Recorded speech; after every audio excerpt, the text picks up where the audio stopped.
The Dragon Princess never had a Christmas until a human janitor changed that in one night. Before we dive into this story, drop a quick hi in the comments and tell me where you're watching from. It really helps support the channel. The galactic spire loomed over the frozen planet of Vexus 7, monument of steel and crystal that housed diplomats from 800 species.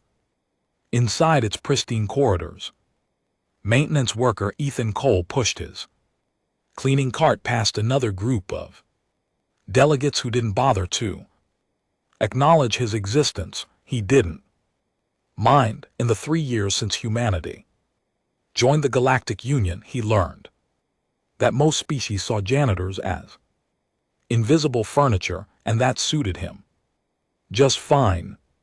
Princess Saren of the Dras Empire swept through the station's diplomatic wing with the kind of presence that made lesser beings step aside. Her scales shimmered like molten copper in the artificial light, and her wings, though folded against her back, still managed to knock over a potted plant as she turned a corner. She was the youngest daughter of Emperor Vaxton, sent to this frozen wasteland to learn diplomacy, while her more favored siblings remained home to jockey for position in the imperial court. The assignment was meant to be a punishment, a reminder that she had spoken too freely about her father's war policies. During a state dinner, Sarinth had been on Vexurus 7 for 8 months, and every single day felt like an eternity. The station operated on a universal calendar that attempted to acknowledge the festivals and celebrations of its diverse population, but with 800 species and thousands of different traditions, the task was impossible. Most delegates simply marked their own people's holidays privately in their quarters, away from the judging eyes of others. Sarinth had no holidays to celebrate. The Dracari marked military victories and conquest anniversaries, events she found increasingly hollow as she matured. Beyond the propaganda of her youth, Ethan was whistling as he mopped the floor outside the main conference hall. It was December 23rd by Earth's calendar, and despite being light years from home, he felt the familiar warmth of the approaching holiday. He'd managed to acquire a small synthetic tree for his quarters and had even convinced the station's fabrication unit to produce something approximating gingerbread cookies. They tasted like cardboard mixed with cinnamon-scented cleaning solution, but the effort mattered more than the result. He didn't notice the Dragon Princess watching him from the doorway of a side corridor. Sarinth had stopped because the sound he was making, that strange melodic breathing, was unlike anything she'd encountered before. Dracari didn't whistle. Their vocal structures produced roars, growls, and a sophisticated system of harmonic tones, but nothing like this simple, cheerful noise. Ethan turned and nearly jumped out of his skin when he saw her. The princess was easily 3 m tall, with a crown of horns that swept back from her skull like a natural tiara. Her eyes were golden with vertical pupils, and they were staring at him with an intensity that made him suddenly very aware of his threadbare uniform and the mop in his hands. Then Saren spoke, surprising herself as much as him by saying the words that came to mind. "What is that sound you were making, human?" The princess had addressed him directly. In 3 years, Ethan could count on one hand the number of delegates who'd spoken to him as anything other than an obstacle to work around. He cleared his throat nervously and replied, "Oh, that's whistling, Your Highness. It's just something humans do when we're Happy we're trying to pass the time. Sarinth tilted her head, a gesture that reminded Ethan of a curious cat, if cats were the size of small vehicles and could probably bite him in half without much effort. The princess took a step closer and asked another question, and why would you be happy while performing manual labor in an empty corridor? Ethan leaned on his mop handle and shrugged. With a smile, well, it's almost Christmas, Your Highness. That's a human holiday, even being this far from Earth. I can't help but feel good about it. The word was unfamiliar to Sareth and her translator Chip, which usually handled linguistic conversion seamlessly, seemed to stumble over it. The device produced only a rough approximation that translated as celebration of birth of religious figure, but the emotional context felt far more complex. She found herself asking him to explain further. What is this Christmas? Ethan's face lit up in a way that made Sarintha's secondary eyelids flicker in surprise. Humans had such expressive faces, she'd noticed, able to convey dozens of emotions in the movement of their small, flexible features. The janitor set his mop aside and began to talk, his words flowing with genuine enthusiasm. Christmas is a lot of things, he began. Originally, it celebrated the birth of a religious teacher named Jesus, but over time it became something bigger. It's about family and giving and making the dark part of winter a little brighter. We decorate trees, exchange gifts, share meals with the people we love. It's about hope and joy, and remembering that even in cold, dark times, there's warmth to be found if you know where to look. Sarinth absorbed his words with growing fascination. The Drasai had nothing like this. Their celebrations revolved around displays of strength, commemorations of battles won and enemies vanquished. The idea of a holiday centered on warmth and giving rather than conquest was alien to her, and yet it resonated with something deep inside that she'd never been able to name. She asked him quietly, almost hesitantly, do you miss your home during this time? Ethan nodded slowly, and Sarin saw a flicker of sadness cross his features before he smiled again. Yeah, I do. But that's part of being out here, right? Humanity's new to the galactic stage. Somebody's got to keep the floors clean. On distant stations, he laughed softly at his own joke. Besides, Christmas isn't really about the place, it's about the feeling. I can carry that with me anywhere. The princess found herself making a decision that surprised her.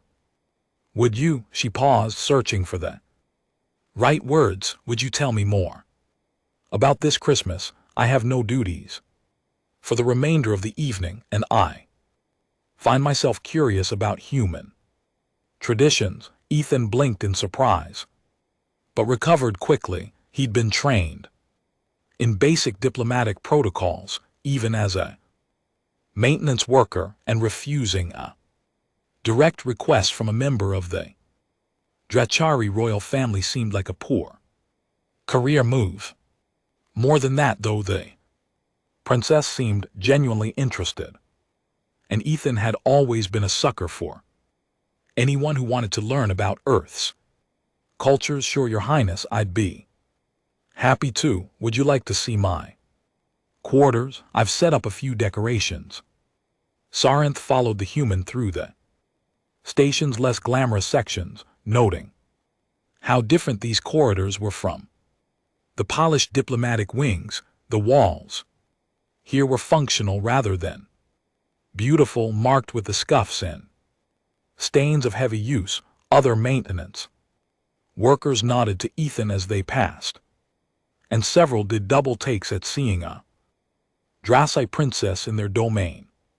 Sarinth felt oddly liberated by the anonymity of these passages where no one expected her to maintain the perfect posture and cold dignity demanded in the diplomatic circles. Ethan's quarters were exactly what Sarinth had expected: small, efficiently designed, with barely enough room for a human to live comfortably, let alone a drawriat. Yet as she ducked through the doorway, folding her wings tightly against her back, she found herself charmed by what the janitor had managed to do with such limited space.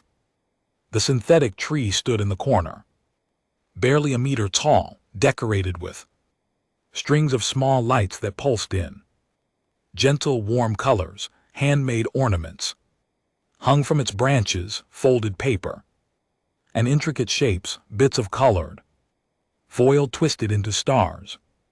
Even what appeared to be a tiny spaceship crafted from spare parts. The room smelled of something sweet and spicy, and Sarintha's sensitive nose identified cinnamon, ginger, and something else she couldn't name. Ethan gestured to the tree with obvious pride. I know it's not much compared to what we'd have on Earth, but I did my best with what I could scavenge and fabricate. Ornaments are all handmade. That's traditional too. Actually, some families pass down ornaments through generations, each one with its own story. Sarinth moved closer to the tree, careful not to knock it over with her tail. Each ornament did seem to have a story written in its construction. A paper crane folded with obvious care, a star made from the foil of ration packages, a small hollow projector displaying a snowy landscape on loop. She asked him softly, "You made all of these yourself?" Ethan nodded, moving to pour 2 cups of something from a small heating unit. Most of them, yeah. The hollow projector was a gift from another human worker who transferred to a different station last year. It shows my hometown during winter. I watch it sometimes when I'm feeling homesick. He handed her one of the cups, and Sarin took it carefully, her claws making the simple action awkward. It's hot cocoa. Well, the station's approximation of it. Anyway, another Christmas tradition. Sarinth sipped the drink cautiously and was surprised by the rich, sweet taste. The warmth spread through her in a way that had nothing to do with her internal body temperature. She'd never experienced anything quite like it.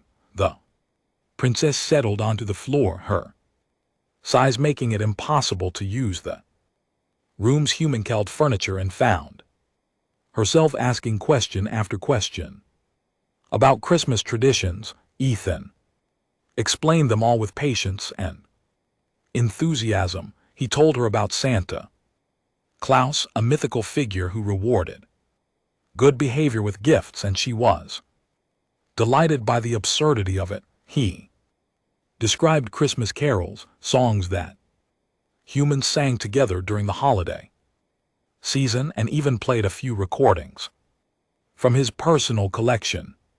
He talked about stockings hung by fireplaces, about leaving cookies and milk for Santa, about the tradition of kissing under mistletoe, about ugly sweater parties and advent calendars, and all the small rituals that made this season special. Hours passed without either of them noticing. Sarinth was entranced by these traditions, so different from everything she'd known in the Drass Empire. There was a gentleness to Christmas, a focus on joy and giving that stood in stark contrast to her people's obsession with strength and dominance. For the first time in months, she forgot about the political games of her father's court, the endless posturing of diplomatic negotiations, the weight of imperial expectations.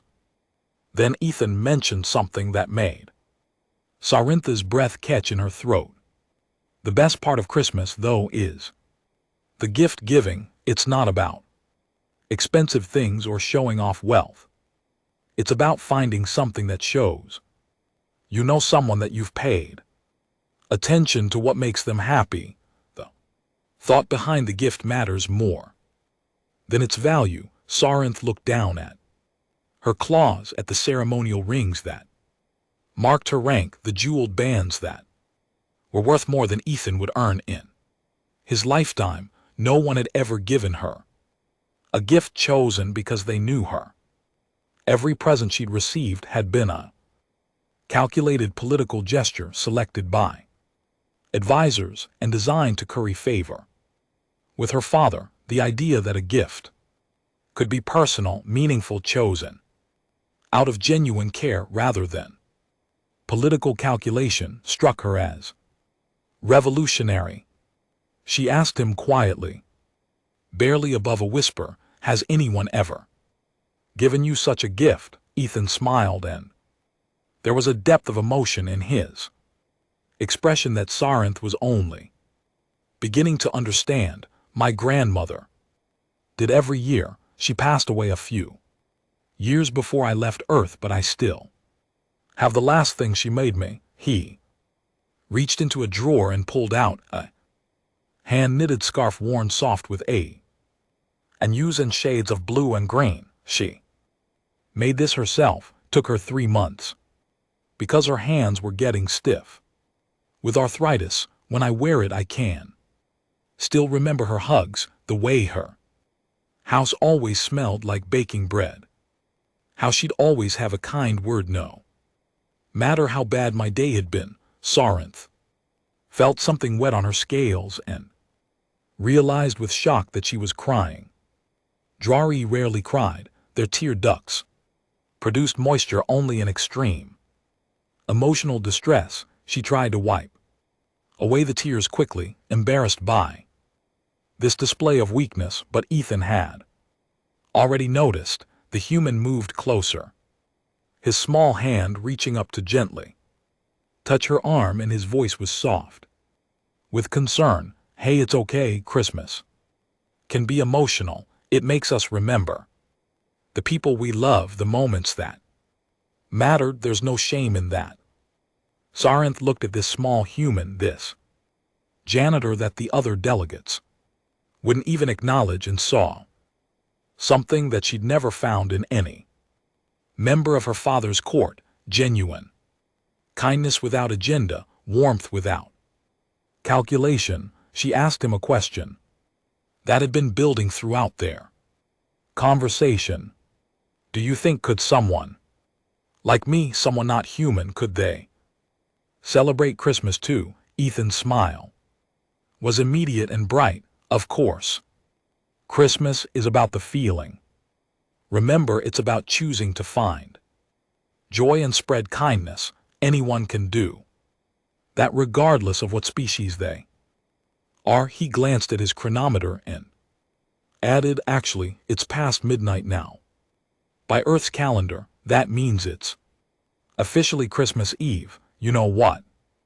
I have an idea, if you're willing to trust me." Saranth found that she was willing to trust him, which was itself remarkable. In the cutthroat environment of Drasse politics, trust was a weakness to be exploited, but here in this tiny room with its handmade decorations and its smell of synthetic cocoa, trust felt natural. She nodded her agreement.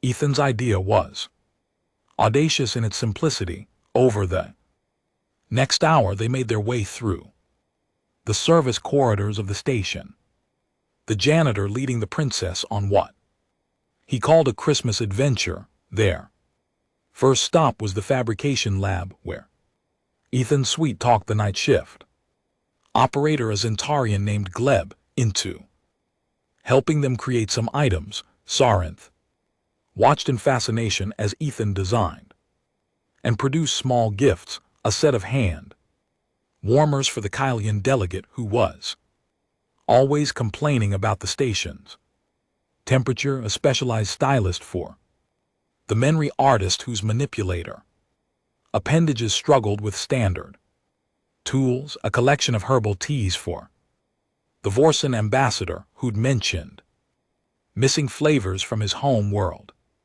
Each gift was thoughtful, personal, chosen because Ethan had paid attention. During his months of invisibly cleaning the station's corridors, he'd listened when others thought no one was listening, had noticed details that the diplomats themselves overlooked about each other. Sarinth helped where she could, using her diplomatic access to authorize fabrication requests that would normally be denied to a maintenance worker. Together they created a collection of small kindnesses, each one wrapped in whatever colorful material they could scavenge. Their next stop was the station's observation deck, usually closed during night cycle, but accessible to someone with Sarinth's security clearance. Ethan set up his portable music player, and as human Christmas carols echoed softly through the empty space, he taught Sarinth how to wrap presents.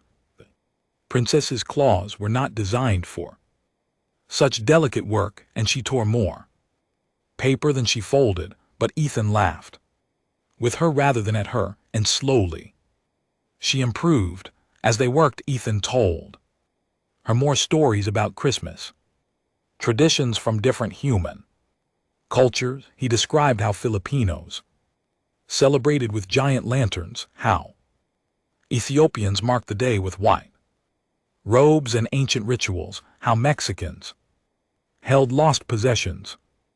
Sarinth realized that human Christmas was not one tradition but thousands, each culture adding its own flavor while maintaining the core themes of generosity and togetherness. The princess asked him about this diversity. Your species seems so fragmented with so many different ways of celebrating the same holiday. Does this not cause conflict? Ethan shook his head while taping down a particularly stubborn corner of wrapping paper. Sometimes. Sure, humans aren't perfect, but mostly we've learned that different doesn't mean wrong. The beauty of Christmas is that it's flexible enough to embrace all these variations, whether you're celebrating in a tropical paradise or a frozen tundra, whether you're religious or secular, whether your traditions are ancient or brand new. The heart of it remains the same, choosing kindness over indifference, togetherness over isolation. Sarinth thought about her own people, about the rigid hierarchy of the Drasi Empire, the way deviation from tradition was seen as weakness, the constant pressure to conform to an ancient ideal of what their species should be. She said quietly, my people would see such flexibility as chaos, as a loss of identity. Ethan looked up at her, his eyes serious. Maybe, but from where I'm sitting, holding too tightly to one way of being seems like the real loss. Humanity nearly destroyed itself in wars over who had the right beliefs, the right traditions, the right way to live. We only survived by learning to celebrate our differences instead of fighting over them. He smiled and added, besides, wouldn't it be boring if everyone was exactly the same? They finished wrapping the last present as the station's artificial dawn began to brighten the observation decks.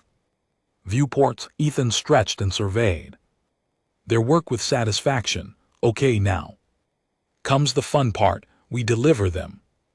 Sarinth felt a flutter of nervousness in her chest. What if the recipients were offended? What if they saw the gifts as beneath them, or worse, as some kind of political maneuver? But Ethan's confidence was infectious, and she found herself following his lead as they began their delivery route. They left the presents anonymously, placing them Outside quarters with nothing but a small card that read, "Merry Christmas." From a friend, Ethan insisted on this anonymity, explaining that the best gifts were given without expectation of recognition or reward. They moved through the station like benevolent ghosts, leaving small packages of kindness in their wake. The last gift was different. Ethan had created it, while Sarinth was distracted with wrapping the others, and he presented it to her as they returned to the observation deck. It was a small ornament carefully crafted from bits of copper-colored metal shaped and welded to resemble dragon scales. In the center was a tiny crystal that caught the light and refracted it into rainbow patterns. He handed it to her with a shy smile. "I made this for you for your first Christmas. I thought maybe you could start your own tradition if you wanted. Every year you could add a new ornament, something that represents what mattered to you that year. Eventually you'd have a whole collection of memories." Sarinth took the ornament with trembling hands, her claws handling it as gently as she could manage. No one had ever made her something before, not really. The gifts she'd received were bought or commissioned, created by servants or artisans, never by the giver themselves. This small piece of metal, rough around the edges and imperfect in its construction, was the most valuable thing she'd ever been given. She tried to speak but found her voice caught in her throat.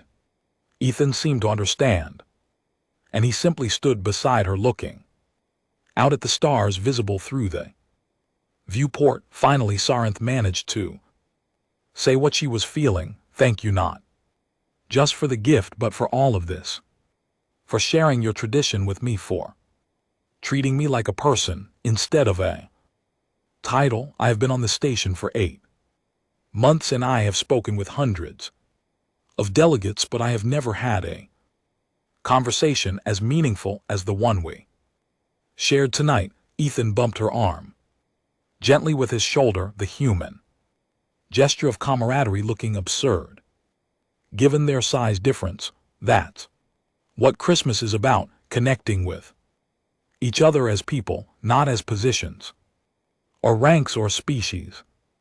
I'm glad I could share it with you." They stood in comfortable silence for a while, watching the stars. Then Sarinth said something that surprised even herself. "I want to do this again next year, and I want to bring others into it, the other delegates, the ones who seem lost like I was. I want to show them what you showed me." Ethan grinned widely. "Now you're getting it. That's the Christmas spirit right there, wanting to pass along the joy you received." He looked thoughtful for a moment before adding, "You know, with your diplomatic influence and my knowledge of the station's operations, we could probably put together something pretty special, a real Christmas celebration open to anyone who wants to participate." The idea took root in Sarintha's mind, growing and expanding. She could already envision it, a grand celebration that honored the human tradition while welcoming adaptations from other species, a night dedicated to breaking down the barriers of rank and race that normally defined life on the station. It would be unprecedented, possibly controversial, but wasn't that exactly what Christmas was about? Choosing hope and joy, even when it was difficult. The two of them spent the rest of Christmas Eve planning their ideas, building on each other in a cascade of creativity. Ethan would handle the practical arrangements using his network of maintenance workers and service staff who knew every hidden corner of a station. Sarinth would provide diplomatic cover and help navigate the complex web of protocols that govern station activities. Together they would create something neither could accomplish alone. As the station's day cycle officially began, they parted ways with a promise to meet again soon to continue their planning.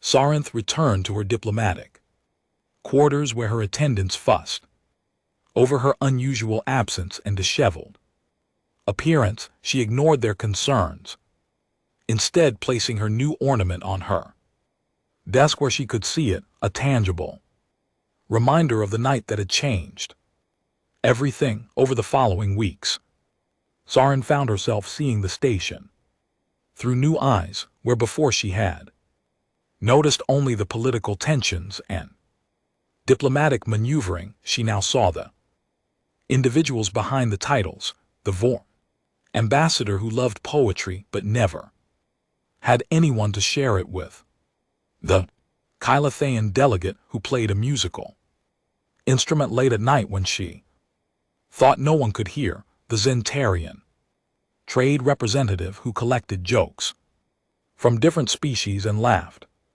quietly to himself while reviewing them. Ethan had shown her that beneath the formal facades, everyone on the station was simply a person far from home, trying to find meaning in their work and connection in their isolation.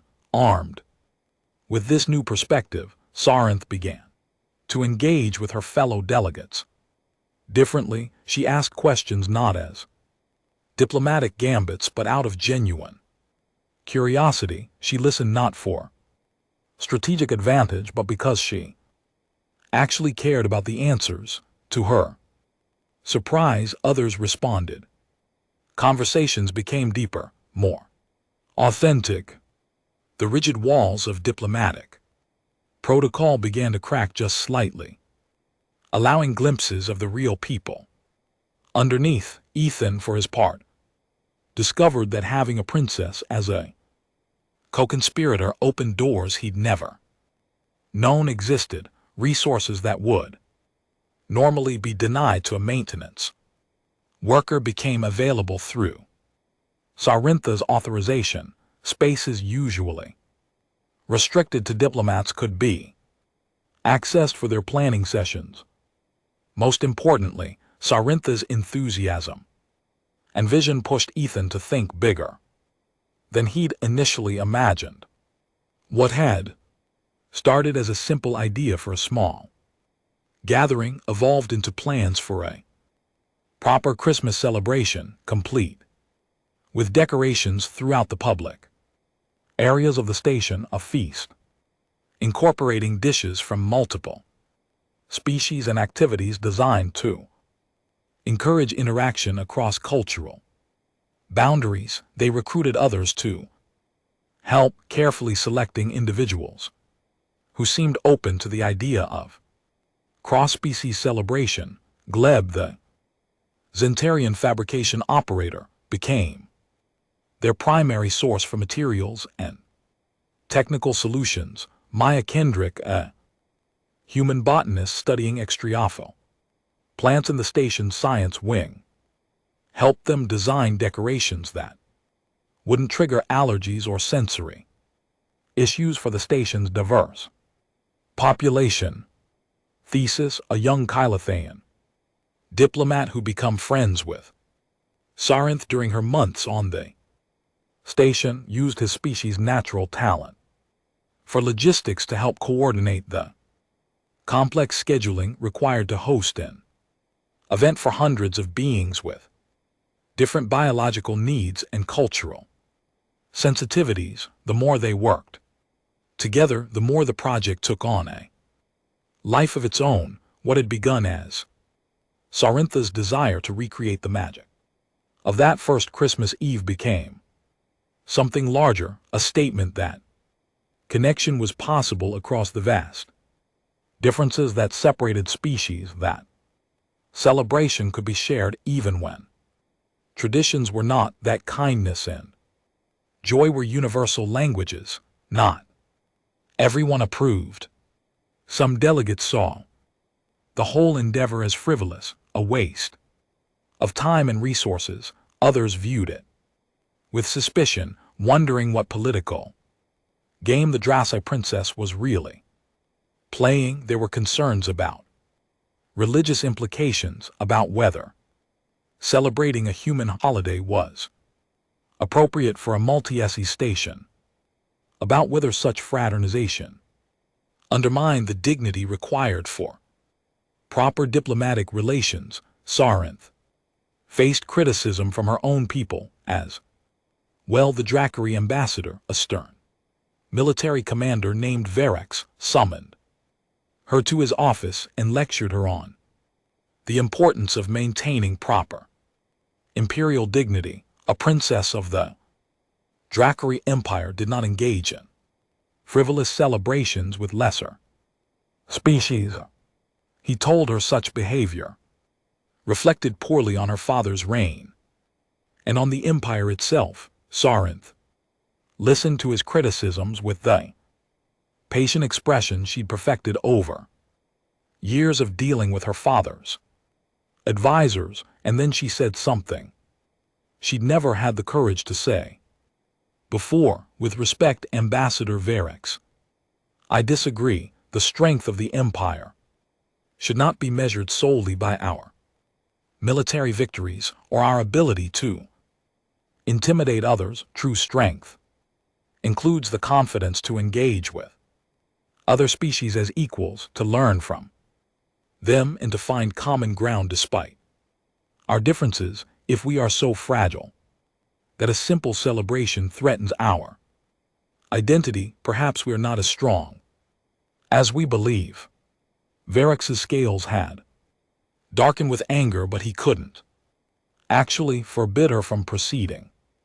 Sarinth was still a princess, and while she might be out of favor with her father, she still outranked a mere ambassador. She left his office with her head high, even though her hearts were pounding with adrenaline. Standing up to Dracai authority figures was dangerous, but Ethan had shown her that some things were worth the risk. As the date of the celebration approached, excitement began to build throughout the station. The mystery gifts that Sarinth and Ethan had delivered on that first Christmas Eve had sparked curiosity and warmth in their recipients. Word spread of the upcoming celebration, and more beings began to volunteer their help. A menthe chef offered to prepare human Christmas cookies using ingredients compatible with multiple species' digestive systems. A group of Vorsan engineers constructed a lighting system that could project simulated snow in the main atrium. Even some of the initially skeptical delegates found themselves caught up in the preparations, contributing ideas and resources. Ethan worked himself nearly to exhaustion, using every spare moment to prepare. He taught other humans on the station how to make paper snowflakes and construct garlands. He programmed the fabrication units to produce ornaments in styles that would appeal to different species' aesthetics. He collaborated with the station's AI to create a playlist of music that included not just human Christmas carols, but festive songs from dozens of other cultures, blending them into a harmonious whole that celebrated all of them. Sarinth used her diplomatic skills to navigate the complex web of permissions and protocols required to make the celebration official. She drafted proposals, sat through tedious committee meetings, and called in favors she'd accumulated during her months on the station. She also reached out to her siblings back home, sending them messages that carefully described what she was doing and why it mattered. To her surprise, her older brother Corin responded with cautious interest, mentioning that perhaps their father's rigid approach to foreign relations was not the only path forward for the empire. The night before the celebration, Ethan and Sarinth met one Last time in the observation deck, to review their preparations, everything was ready, the decorations were installed, the food was prepared, the schedule was set. All that remained was to see if anyone would actually come. Sarinth confessed her fears to Ethan as they stood together looking out at the stars. What if we have built all of this and no one attends? What if the delegates decide that their dignity is more important than celebration? What if I have pushed too hard and created resentment instead of joy? Ethan took her massive claw in both his small hands and said with absolute confidence, "Then we'll celebrate just the two of us, and it will still have been worth it. You've already changed, Sarinth. I've watched you grow more confident, more open, more willing to challenge the expectations placed on you. Whatever happens tomorrow, that growth is real and valuable." Besides, he added with a grin, "I have a good feeling about this. People are hungry for connection, for something more than the endless political games. You've given them permission to be themselves for one night. I think you'll be surprised by how many take you up on that offer." His confidence bolstered her own. They spent the rest of the evening in comfortable conversation, talking not about the celebration but about smaller things, Ethan's memories of Christmases past, Sarintha's stories of flying through the crystal canyons of her home world, their shared observations about the quirks of various station residents. It was the kind of easy friendship that transcended species difference, and Sarinth found herself grateful beyond words that a random encounter in a corridor had led her to this strange, wonderful human. The next evening, as the celebration start time approached, Sarinth stood in her quarters, staring at her reflection in the full-length mirror. She'd chosen to wear simple attire rather than her usual formal diplomatic regalia, a comfortable tunic in deep green with minimal jewelry. Ethan had explained that Christmas was not about impressing others with wealth or status, and she wanted to embody that principle. Still, nervousness made her scales ripple with iridescent patterns, a physiological response she couldn't quite control. When she arrived at the main atrium, she found Ethan already. They're making final adjustments to a string of lights. He dressed up too, trading his usual maintenance uniform for clean civilian clothes that made him look less like a janitor and more like the educated, thoughtful person he actually was. He smiled when he saw her, and together they surveyed what they had created. The atrium had been transformed. Lights in every color imaginable were strung from the ceiling, creating a canopy of gentle illumination. The Vorsen snow projection system filled the air with lazily drifting simulated flakes that disappeared before touching the ground.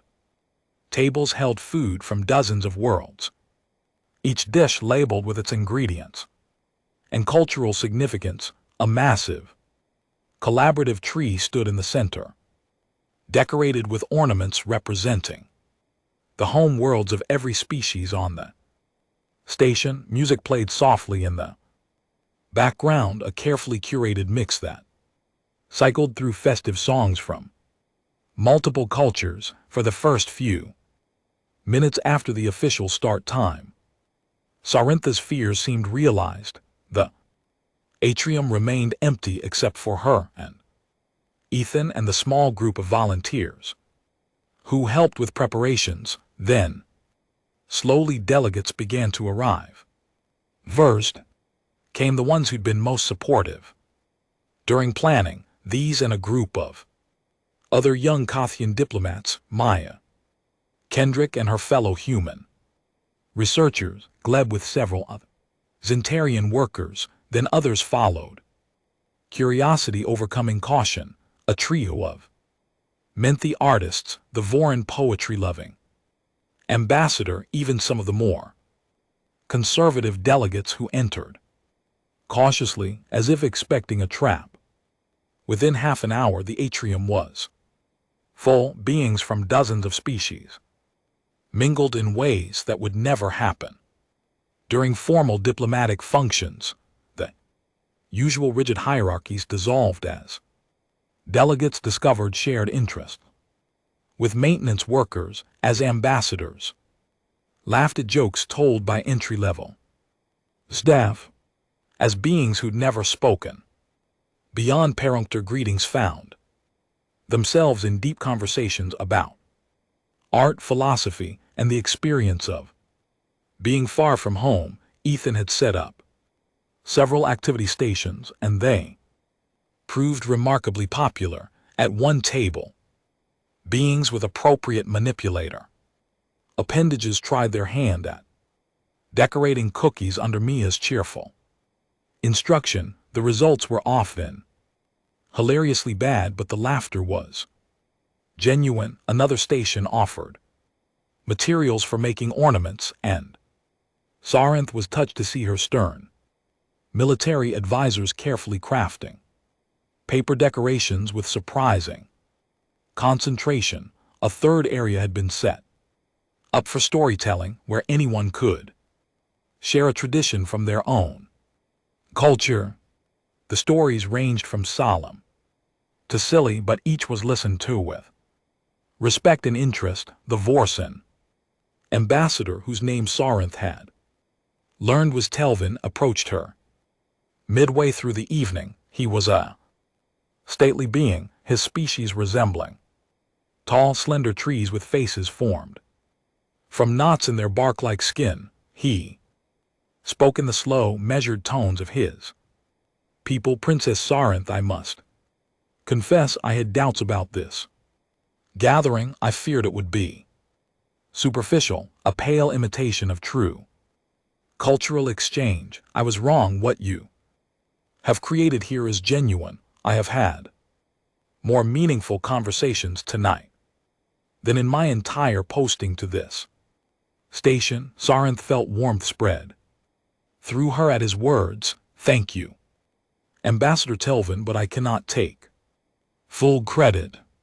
This was inspired by a human tradition shared with me by a generous teacher. She gestured to where Ethan was showing a group of Zentarians how to wrap presents, his patience endless as he demonstrated the technique. For the fourth time, Telvin followed her gaze and made a sound that was the Voron equivalent of a thoughtful hum. It is remarkable how much wisdom can be found in unexpected places. We diplomats often assume that those in service positions have little to teach us, but perhaps we have been looking in the wrong places for insight all along. As the evening progressed, the celebration took on a momentum of its own. Someone suggested a gift exchange, and beings hurried back to their quarters to grab small items to share.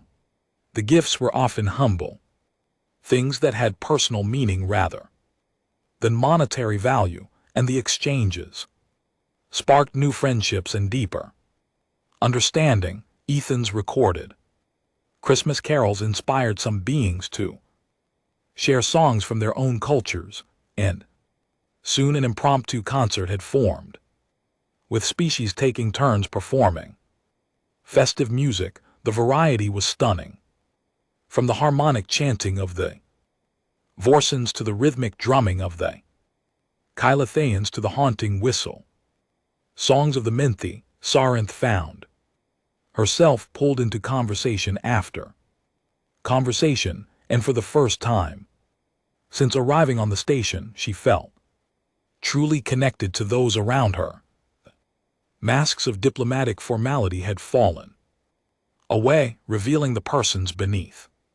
She learned that Ambassador Varix, despite his stern criticism, had a secret passion for ancient Drasse poetry, and had once dreamed of being a scholar rather than a soldier. She discovered that one of the Menther delegates was homesick for her children and kept a hollow album of them that she watched every night. She heard stories of loss and hope, of dreams abandoned and new dreams found, of the universal experience of trying to find meaning in a vast and often lonely universe. Late in the evening, Ethan found her standing quietly near the collaborative tree, watching the celebration with an expression of wonder. He joined her and they stood together in comfortable silence for a moment before he spoke. "You did good, Your Highness, really good." Sarenth shook her head gently.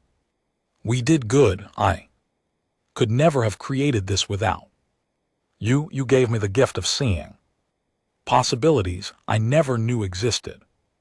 Ethan smiled and then pulled something from his pocket. "Speaking of gifts, I have something for you." He handed her a small wrapped package and she opened it carefully to find a dated chip.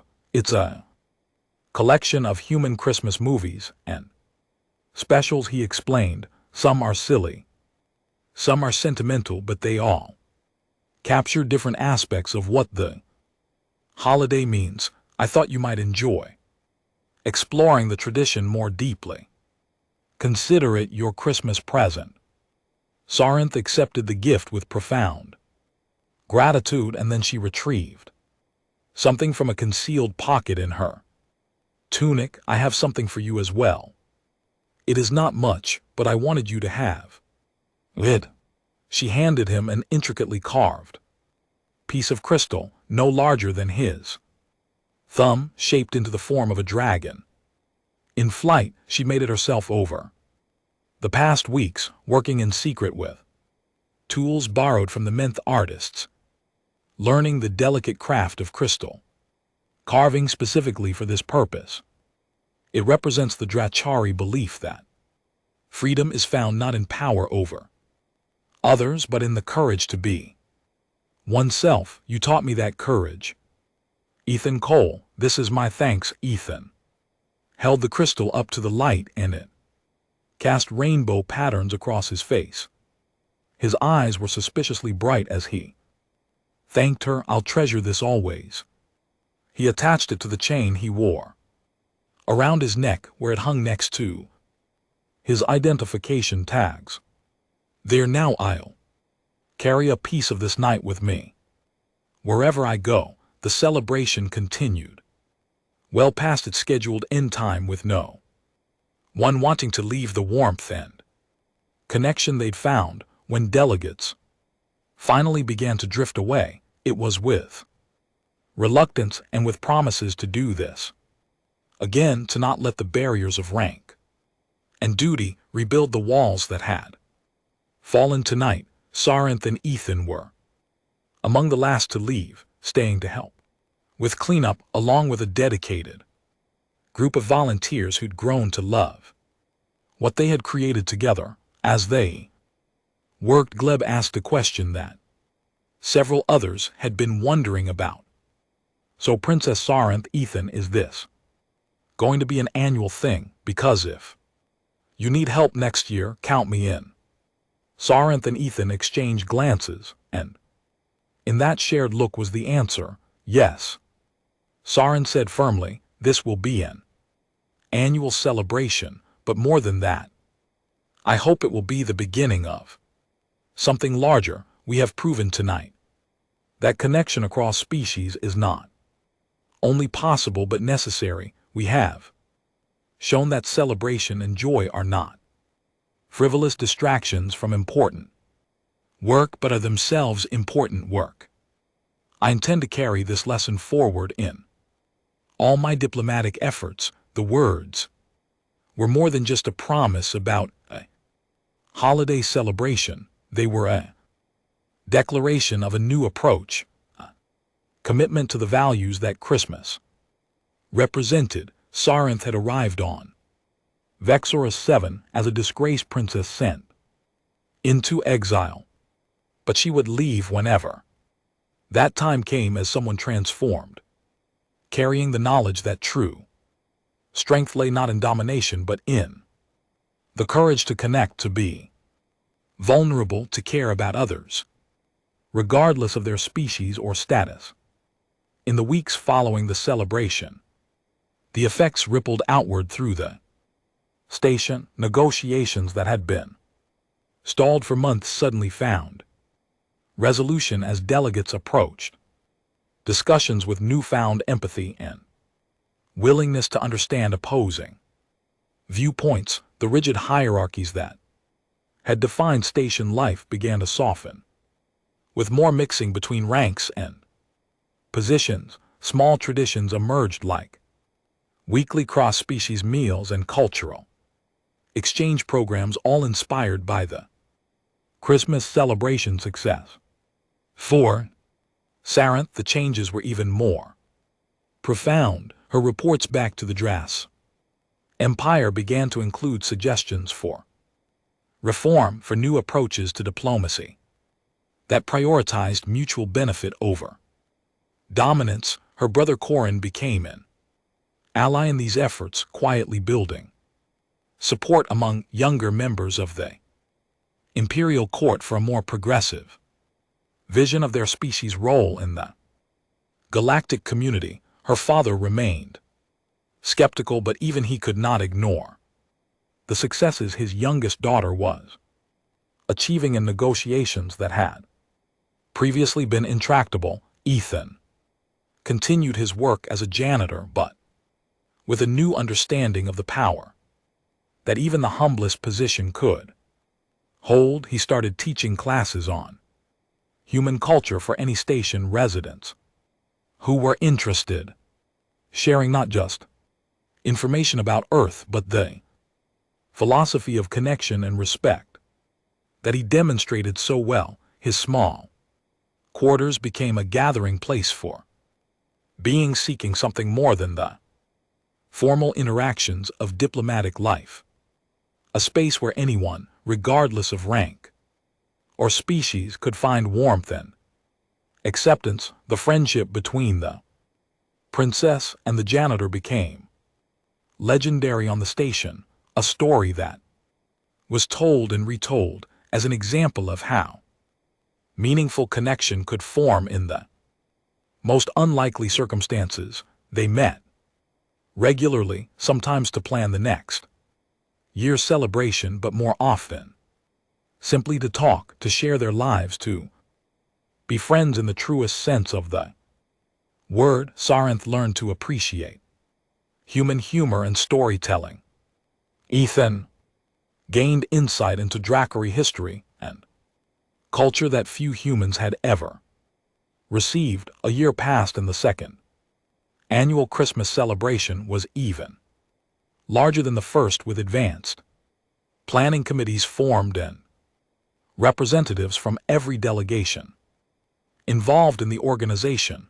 The event had evolved beyond a simple party into a genuine cross-species tradition, adapted and expanded to honor the diverse cultures of all who participated while maintaining the core human values of generosity, joy, and connection that had inspired it. Saran stood in the atrium on this second Christmas, watching beings from dozens of worlds celebrate together, and felt a profound sense of accomplishment. She'd been sent to this frozen station as punishment, exiled from her home for speaking uncomfortable truths, but in that exile she'd found something far more valuable than imperial favor. She'd found purpose, friendship, and a vision of what the galaxy could be if beings chose connection over division. Ethan joined her, as he always did during these moments of reflection. He'd been promoted, given a supervisory position, in recognition of his contributions to station morale and interspecies relations, but he still wore his maintenance uniform with pride. He looked out at the celebration and said Quietly, when I shared Christmas with you that first night, I never imagined it would become all of this. Sarinth placed a gentle claw on his shoulder, careful not to damage the fabric of his uniform. Neither did I. But that is the nature of genuine giving, is it not?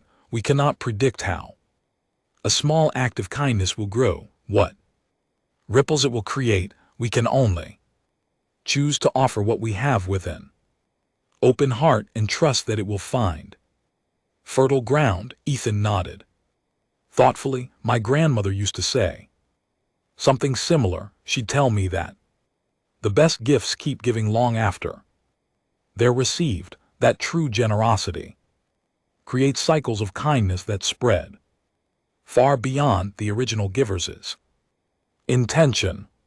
I think she'd have loved seeing this. They stood together in comfortable silence, two beings from vastly different worlds who'd found common ground in a simple human tradition, and through that tradition had sparked something much larger. The celebration continued around them.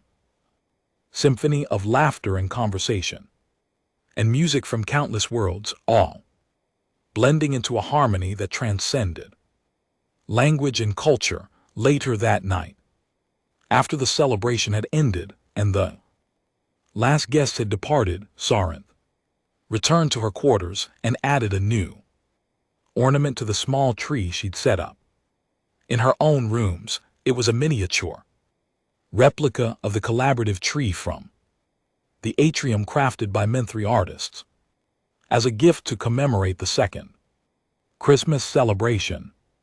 She hung it carefully next to the copper dragon ornament Ethan had made her that first year, and stepped back to admire her growing collection. Each ornament represented a memory, a moment of connection, a choice to embrace joy rather than cynicism. This was what Christmas had given her, not just a single night of celebration, but a way of approaching the world, a commitment to finding and creating warmth in the cold darkness of space. She thought about her younger self, the princess who'd arrived on the station 8 months before that first Christmas, lost in angry and convinced that her exile was the end of her meaningful life. If she could send a message back to that version of herself, it would be simple.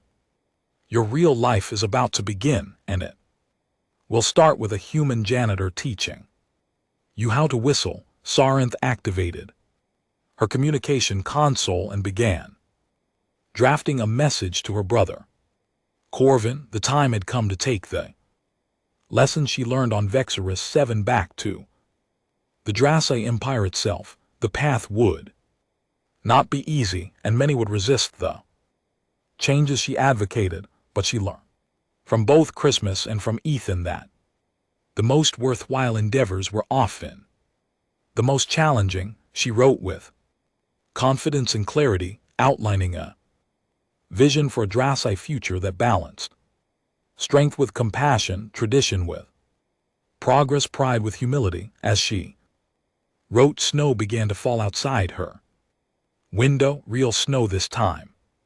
As Vexorus 7 entered its deep winter season, the flakes drifted past the station's lights, each one unique and beautiful, and Sarinth found the sight deeply appropriate, like snowflakes, like the beings celebrating together in the atrium earlier that evening. The galaxy was full of infinite diversity, each individual unique and valuable. The challenge was learning to see that value, to celebrate it rather than fear it, to build bridges rather than walls. Somewhere in the station's maintenance wing, Ethan Cole was also looking out at the snow, a cup of cocoa in his hands, and his grandmother's scarf around his neck. Despite the regulated temperature of his quarters, he thought about the strange turns life could take. How a simple decision to share his favorite holiday with a curious alien had led to friendships and changes he never could have anticipated. He thought about the future, about the possibility that this small celebration on a distant station might be the seed of something that would grow throughout the galaxy. Reminder that connection and kindness were possible even across vast differences. The crystal dragon Sarinth had given him caught the light from his small tree, casting dancing patterns across the walls of his quarters. He smiled, raised his cup in a silent toast to absent friends into the spirit of Christmas that transcended species and time, and settled in to watch his favorite holiday movie, a tradition that felt both deeply human and somehow universal. On Vexorus 7, in the cold reaches of space far from Earth, two beings from different worlds had found common ground in a human holiday about hope and connection. They'd created something beautiful together, something that would endure and grow in ways they were only beginning to understand.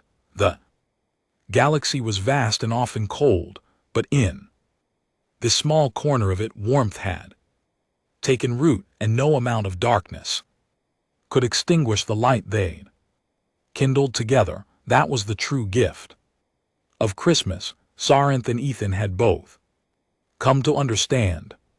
Not the presents or decorations or even the celebration itself, but the reminder that choosing connection over isolation, generosity over selfishness, and hope over despair could transform not just individuals, but entire communities, entire worlds, entire galaxies. It was a lesson worth sharing, worth protecting, worth fighting for in the years to come. And so the story might have ended with the princess and the janitor having found their friendship and created their tradition content in what they'd built together. But stories, like traditions, have a way of growing beyond their original boundaries.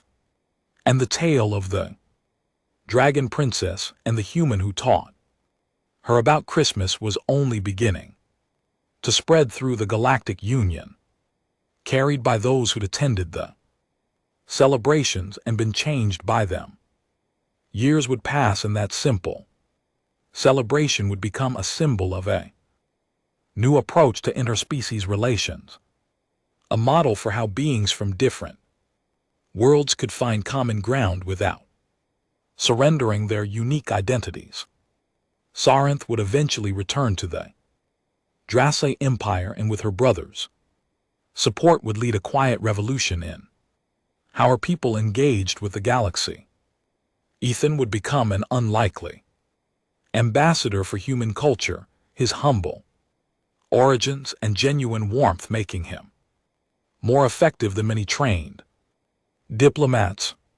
But on this Christmas night, with snow falling outside and warmth glowing within, they were simply two friends who'd found each other across the vastness of space, united by tradition that had proven to be as universal as the stars themselves.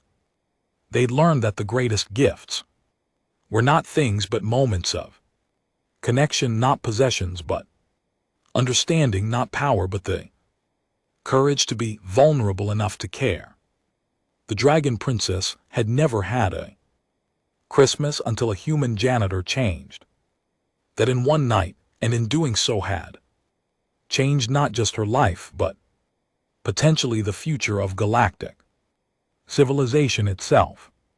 It was a reminder that anyone, regardless of their position or power, could make a difference through simple acts of kindness and the willingness to share what they loved with an open heart. And perhaps that was the most important lesson of all, the one that would echo through the years to come and inspire countless others across the galaxy, that meaningful change often began not with grand gestures or political maneuvers, but with one person choosing to extend kindness to another, with one being deciding that connection mattered more than status, with one moment of genuine sharing that rippled outward in ways impossible to predict but beautiful to behold.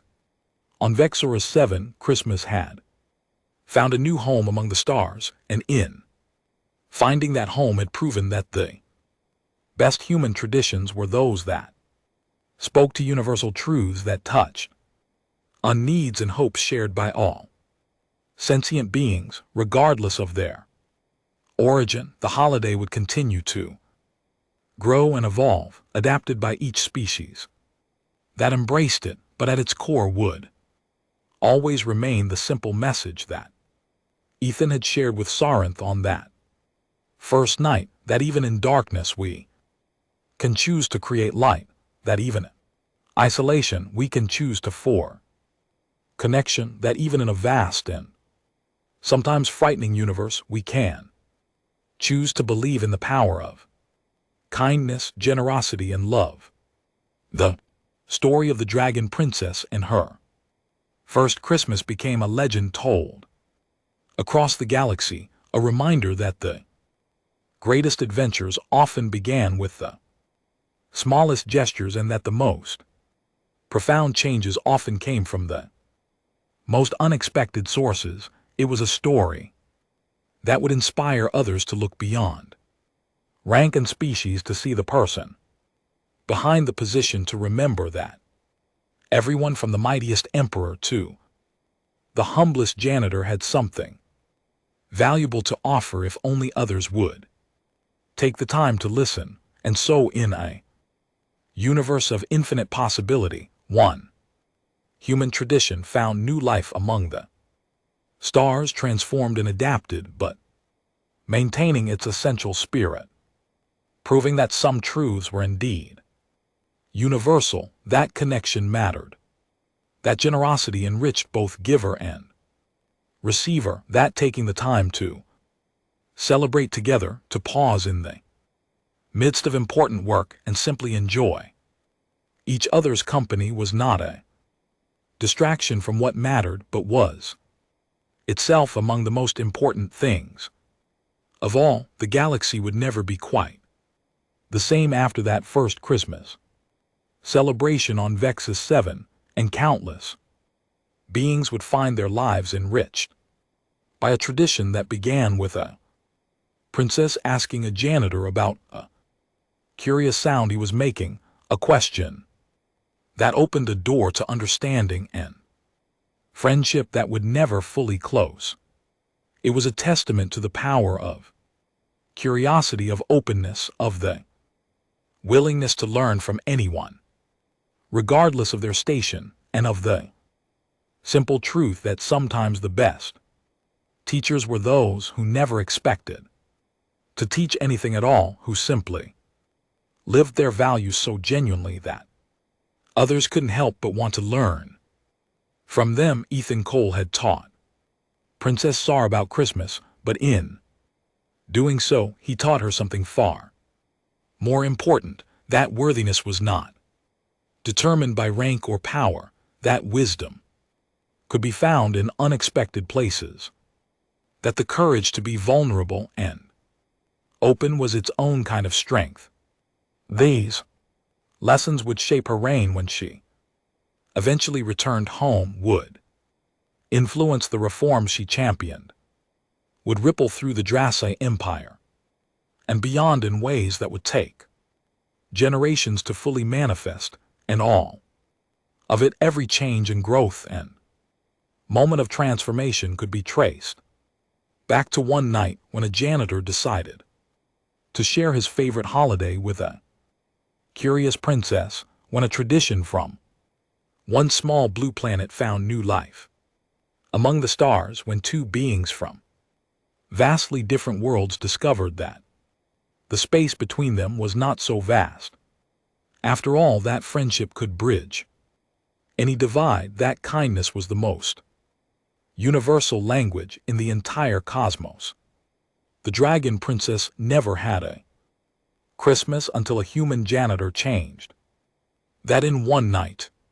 It was a simple truth, a small story in the grand scope of galactic history, but like all the best stories, it contained within it truths that would echo through time, reminding all who heard it that the most profound changes often began with the simplest gestures. That connection was always possible for those brave enough to reach across the divides that separated them, and that in choosing generosity, kindness, and hope, any being of any species from any world could create light in the darkness and warmth in the cold. And that was the end of the story. If you listened all the way to here, don't forget to leave feedback about what you thought of the story in the comments, whether positive or negative. Your feedback helps us improve.